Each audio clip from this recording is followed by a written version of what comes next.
10 நிமிஷத்தில் சட்டுன்னு செய்யக்கூடிய பருப்பு குழம்பு எப்படி செய்கிறதுன்னு பார்க்கலாங்க.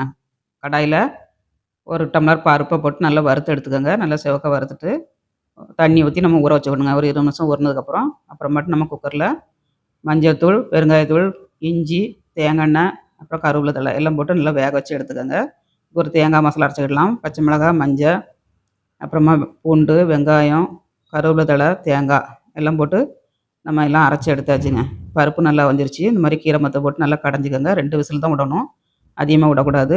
லேசாக மலர்ந்து வந்தோடனே நம்ம எடுத்துடணுங்க. உப்பு போட்டு மசாலா போட்டு நம்ம கிண்டி கொதிக்க வச்சாச்சு. இப்போ தாளிசம் பண்ணிடலாம். கடுகு, சீரகம், சின்ன வெங்காயம், கருவேப்பிலை, வரமிளகாய் தூளுங்க. காரத்துக்கு வரமிளகாய் தூள் போட்டுக்கோங்க. போட்டு நல்லா ஃப்ரை பண்ணிவிட்டு பருப்பையும் ஆட் பண்ணி கொஞ்சம் கொதிக்க விட்டு மல்லித்தழை போட்டு இறக்குனோம்னா அட்டகாசமாக இருக்குங்க டேஸ்ட்டு. இந்த மாதிரி நீங்களும் வீட்டில் ட்ரை பண்ணுங்கள். சூப்பராக இருக்கும். ஸ்டவ்வோட சமைக்கும்போது அன்போடு சமைங்க. சுமாராக இருக்க சாப்பாடு கூட சூப்பராக இருக்கும். கரெக்டு தானே? வீடியோ பிடிச்சிருந்தா